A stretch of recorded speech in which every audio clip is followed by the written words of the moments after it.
Evening, y'all. Thank you so much for coming out, for supporting the Coryell County Republican Party, and for supporting Jack. And of course, all our thoughts are with him and his family, not just tonight, but over the next few weeks as they adjust to this. Couple quick things I wanted to say. First of all, thank you. It is counties like Coryell County that saved Ted Cruz in the 2018 election. So give yourselves a round of applause for saving Senator Cruz. And all of the work we did and all the things we were able to do in 2018, we have to do even more in 2020.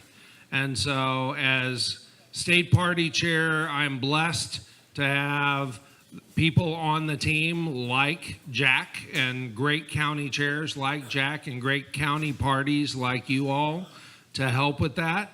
I am also blessed to have had the advice and counsel of the person who became state party chair shortly after I got involved with the party in 2008, 2010. He became chair, and who I very much enjoyed watching and learning from as I was a county chair in Travis County in the Austin area, trying to figure out how to deal with that. He was a great advice and great counselor.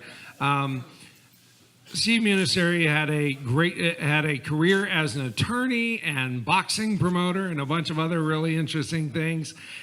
Then became state party chair. Has been involved in conservative causes and mission work since college in the YCT, the Young Conservatives of Texas.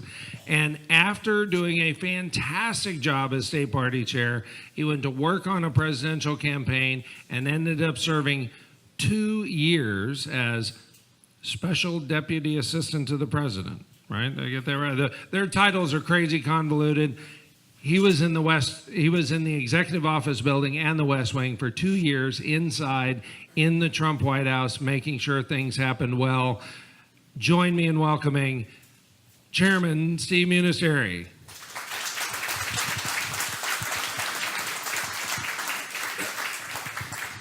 Good evening.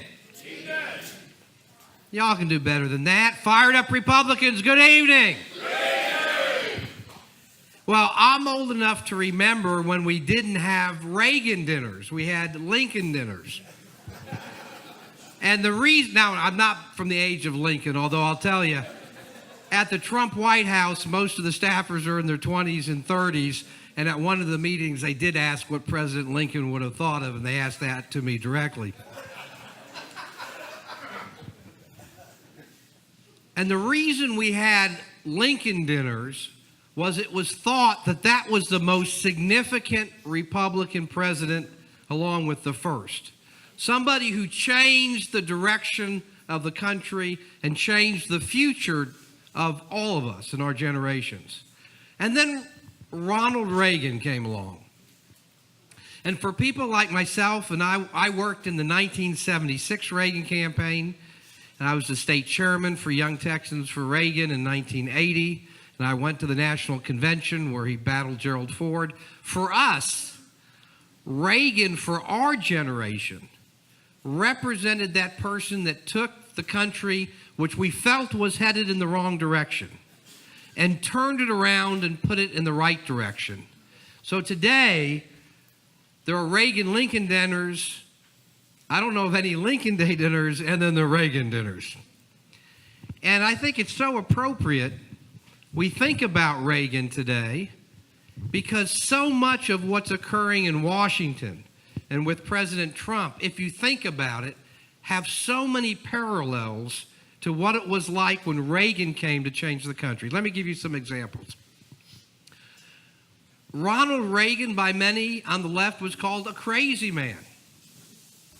Ronald Reagan was said he was dangerous. He was going to get us into war.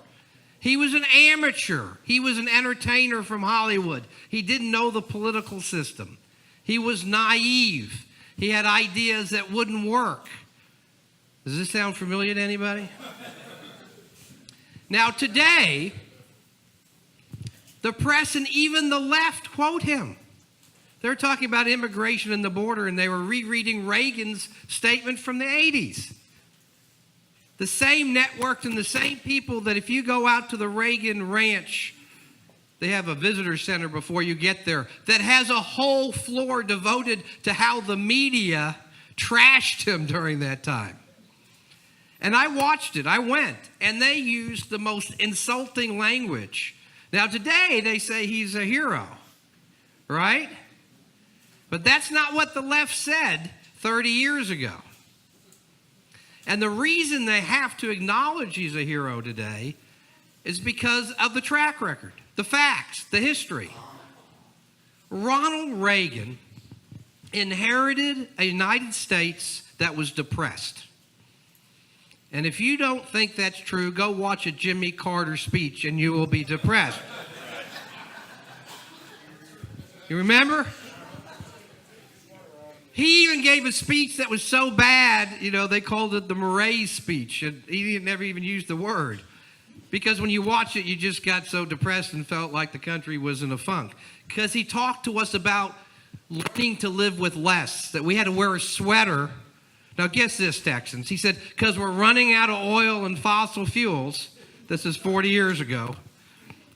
I'm glad he's alive to see that last month we set a record for the most number of barrels ever produced in the history of the world.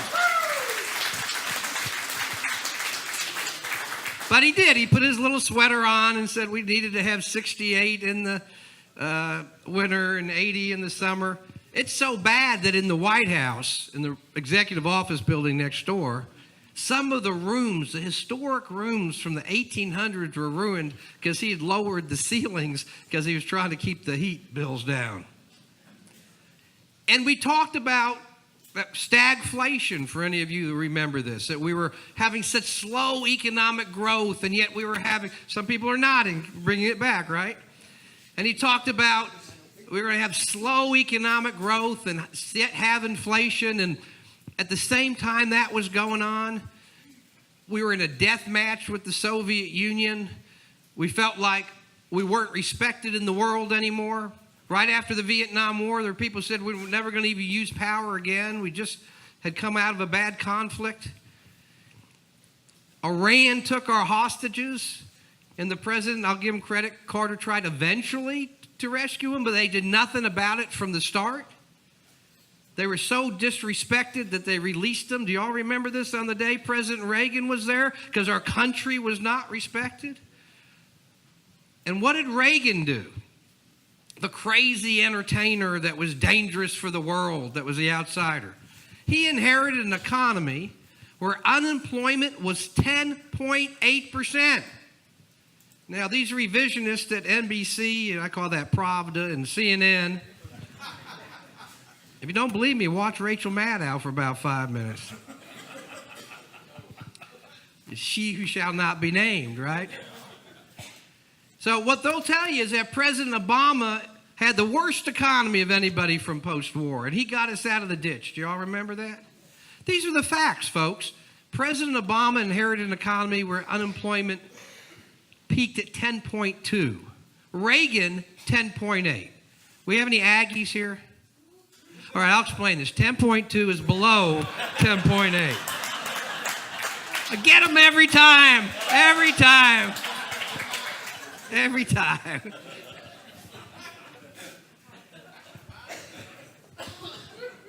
I tried that once close to Brian. It didn't work real well. So, President Obama had 10.2% unemployment. He had 0% interest rates for a while. They even had negative interest. People were paying premiums for T-bills. Folks, if you give people cheap money, that's supposed to spur the economy. Ronald Reagan had a Federal Reserve that was trying to tighten up to get rid of inflation. We had 20% T-bills, if you remember. 20% mortgages. I know because I tried to buy a house. I did buy a house in 1983, and I was so happy to get that promotional rate of 13% for my home. Right, you remember? And then when it got down 10, you're like, do you refinance? It's so low. This is what Reagan had. And then let me add one other thing people forget. Inflation, 14%. Obama, it's 1-2%. The Federal Reserve's trying to get prices up. Are you getting the picture? This idea that Obama had the worst economy since World War II and Reagan's didn't compare is a bunch of bunk. By people who don't want you to compare the other thing, which is the results of cutting taxes, restoring faith in America, getting optimism up, getting the business climate so it creates jobs. Does this remind you of any time soon, by the way? Because here's the record on that. In the last 6 years, Ronald Reagan was president of the United States. The average gross domestic product increase, your GDP growth, was 4.5%. There are folks today that don't think you can get to 3%. He had 6 quarters where we had over 7% growth, of which 3% were over 8% growth. We had a quarter with 9% growth. Today, if you said to somebody, the U.S. economy can grow 9%, they just think you're crazy. You say 5%, they think you're crazy. That's what the Chinese are doing these days, 6-7%. We had 4.5%. What about jobs? You know, when Obama was president, sometimes they say, oh, he created 150,000 jobs this month. It's been a great month. Ronald Reagan had a month with over 1 million jobs in 1 month. I never heard the media say that was great. And then they'll say it's 150 for Obama's great. Folks, Ronald Reagan, they created 16 million jobs in the first 8 years. And if you add the next 4 years with Bush, that was another 4 million. They had 20 million jobs. But much more importantly, for a fellow like myself who was getting out of college, we were depressed coming out of high school. I mean, I remember talking to my friends about this. We thought we were going to be the first generation, that our generation was not better than the previous. And for me, that meant a lot because I came from an immigrant family. My father was born in Italy, was not a U.S. citizen. My mother's father came from Italy in 1921, naturalized in 1927. For them, it was all about every generation gets better off. My grandfather, he did not speak good English. He learned English, but he has thick Italian accent till he died in 1992. But he was able to sell insurance to the poor Italian neighborhoods in New Haven, put all 3 of his daughters through college in the 1940s, cash, by the way. He paid for everything cash. Paid for his house cash, car cash. When he died, he had no liabilities. That's just how he lived. But think about that. 3 daughters in the 40s make it through college. And my dad, his dad died when he was 3 years old. He was adopted by a school teacher in New York.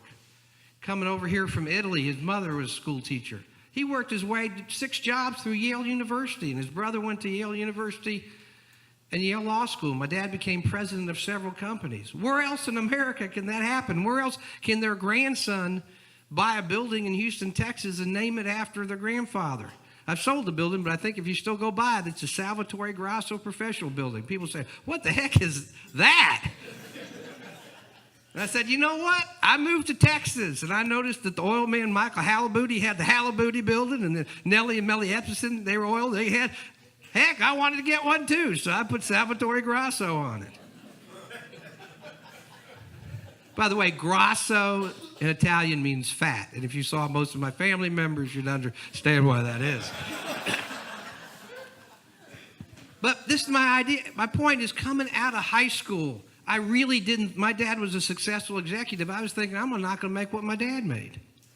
But Reagan restored that hope. I started my first one of 5 businesses when I was 24 years old. Reagan got us all going.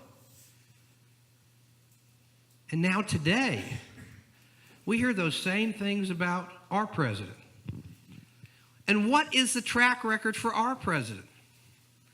By the way, how many of y'all saw the special on NBC, All the Great Things Donald Trump has done?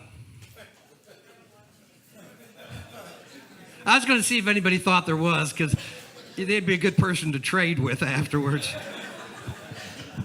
You'll never see this. But I'm going to tell you some things that when you hear, you say, why aren't people screaming this from the mountaintop? Well, before we do that, let me talk about throw the shoe at the TV moments. Anybody get an idea what I'm talking about? So I started this when I was in college. There was a fellow by the name of Lester Van Pelt. Used to work for the Republican Party of Texas, chairman, was the organizational director, worked for Reagan. He'd get so worked up watching Walter Cronkite and Dan Rather, he'd take his shoes off, throw them at the TV, yell a bunch of stuff. So eventually it became entertainment just to watch Lester watch the television. And so I became like that. I get so mad, you want to throw your TV at the shoe at the TV. So anytime you hear something that you know is not true, you have that throw. So let's talk about some throw the shoe at the TV moments. How many of y'all hear this moment? You know, President Obama left Donald Trump just a great economy, and it's just continuing. Sound familiar? What they don't tell you is this. Since 1947 to 2007, 60 years of post-World War II economic growth before the financial crisis, the average growth rate for the U.S. economy was a little over 3.2%. Now, we don't like average. We want to be above average, right? So how many times in 8 years did President Obama hit average? Anybody? 0. 8 years, his average on a non-compounded basis, 1.6. On a compounded basis, 1.9. How many of folks here, yeah, but things were going in the right direction? Y'all hear that? This is the part where I'd say Aggies, I'd go slow again, but since she was so nice, I'm not going to say that. No. The highest he ever got was 2.9% in 2015. That's the highest. Never got to average, ever. But that was 2015. 2016, we dropped to 1.6%. That's the year before President Trump took over. And then the first quarter of 2017, excuse me, when we were coming in, it was 1.4. So 2.9 to 1.6 to 1.4, I think we're headed in the wrong direction. I think NBC had its chart the wrong way, right? Where are we today? It was just announced yesterday. Kevin Hassett, Council of Economic Advisors, said fourth quarter of this year to fourth quarter of last year, 3.1%. If you do it on the calendar year, it's 2.9. So there's two ways to look at it. It's either 2.9 or 3.1. So let's say 3. That's about twice as much as it was when we came in. And that's despite the government shutdown. If you hadn't had the government shutdown, I feel pretty certain we would have been where we were the first 9 months, which was 3.2. How many times have you seen the headline, President Trump growth rate twice Obama's? You don't. So you hear about unemployment. Oh, well, we had a good jobs when President Obama was there. All right, well, his was 4.9 and we got down to 3.7. So if he's at 4.9 and we're 3.7, if he's done great, why isn't you don't call our numbers great? And by the way, as you get the numbers lower, that's when it gets harder and harder to drive down. They don't tell you that we've been at the lowest economic unemployment numbers since the 1950s. Only one other time we've been that low, which was down to 2.5. They don't tell you that in the last 6 months, the number of unemployment claims are at the level that we were in 1969. These are 50-year lows. The population of the U.S. 50 years ago was half what it is today. So we have the lowest number of claims, even though we have twice as many workers. Now, here's the thing that I just think everybody should take a moment to wrap their minds around. President Obama left us with 5.4 million job openings. We've been hovering around, sometimes over, sometimes low, but roughly 7 million job openings. More importantly, I'm going to repeat this twice because it's worth repeating. For the first time in the history of the United States of America, There are more job openings than people looking for a job. Let me repeat that. There are more jobs in America than people looking for jobs. That's what you call full employment. Never been done since the revolution. Never. In the 200-something history of our country, no president has achieved that. But do you hear about it? No, because it doesn't fit the narrative. We had the highest optimism rates among small businesses in the last 6 months. We've got the economic growth. We've got the engine going. In addition to that, we're rebuilding America's defenses. And by the way, when our president draws a red line in Syria, we don't do what the previous president did, which is like he had an eraser on the chalkboard and he kept erasing it every time. President Trump was told the Syrians, if you drop chemical weapons, we're going to do something. Well, they did it because President Obama said that a bunch of times and nothing. He blew up the air base. They don't drop them anymore. I want y'all to think about something else. Do y'all remember this fire and fury? What did the left say? President's crazy. He's going to start a war. Do you remember why the president said fire and fury? Because the North Korean president said he was going to send missiles over American territory in Samoa. Remember?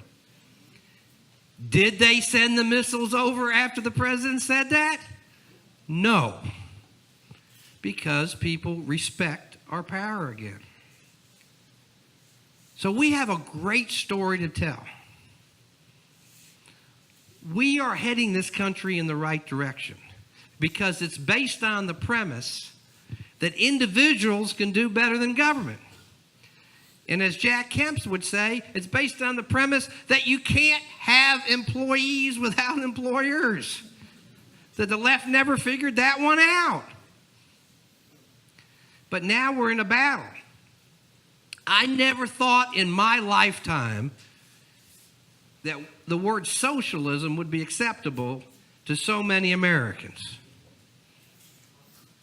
What has gotten this country great, what's made this country great, what has put us in the right, is the power of the individual and recognizing that this unique country unleashes it so that a family like mine or your family can come over here with nothing and you can build a life because not that government did it for you, because you got government out of the way so you could do it for yourself, right?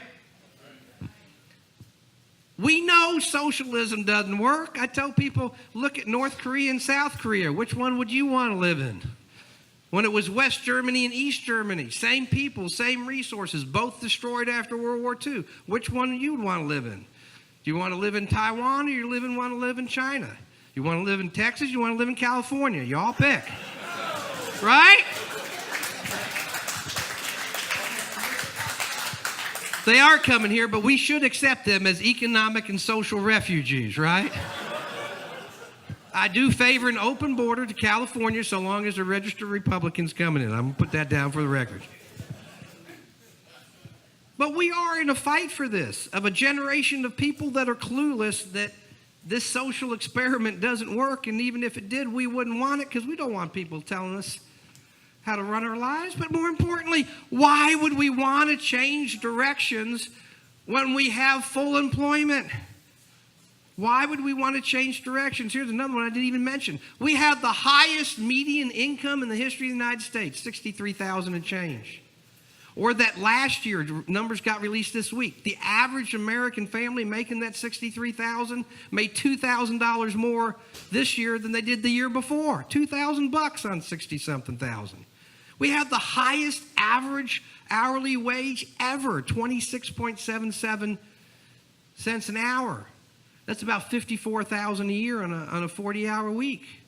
And those aren't law jobs or doctor jobs. Those are hourly jobs. Why, if things are going great, would you want to change direction? And why would you want to give up your freedom to the government? Just go to the post office for 15 minutes. Anybody work in the post office? All right. Just go to the post office for 15 minutes and figure out if you want them running everything. But that's what we're facing, and it's not just in California. Folks, we had a darn close U.S. Senate race. And I'm going to take a little personal privilege because my new boss is Senator John Cornyn. Castro's saying today he may run against him. The other Castro, you have one running for president and you have one running here for the U.S. Senate. We lost Harris County big. We lost Hayes County. There are enough Republicans in the state, I can tell you there are. And every poll shows that this state is still center-right. But the other side is here. They're on our doorstep.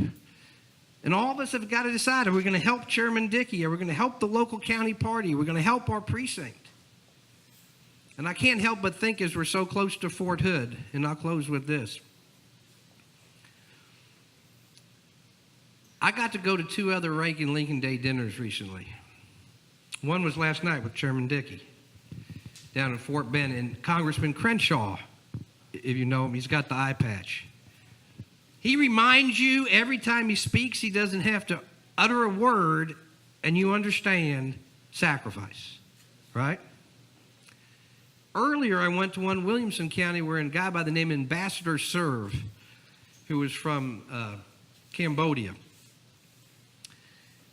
originally, he became a UN ambassador for us, told a story about how the Khmer Rouge rounded up all his friends and family and executed most of them. And if you wore eyeglasses, they executed you because they thought you were an intellectual.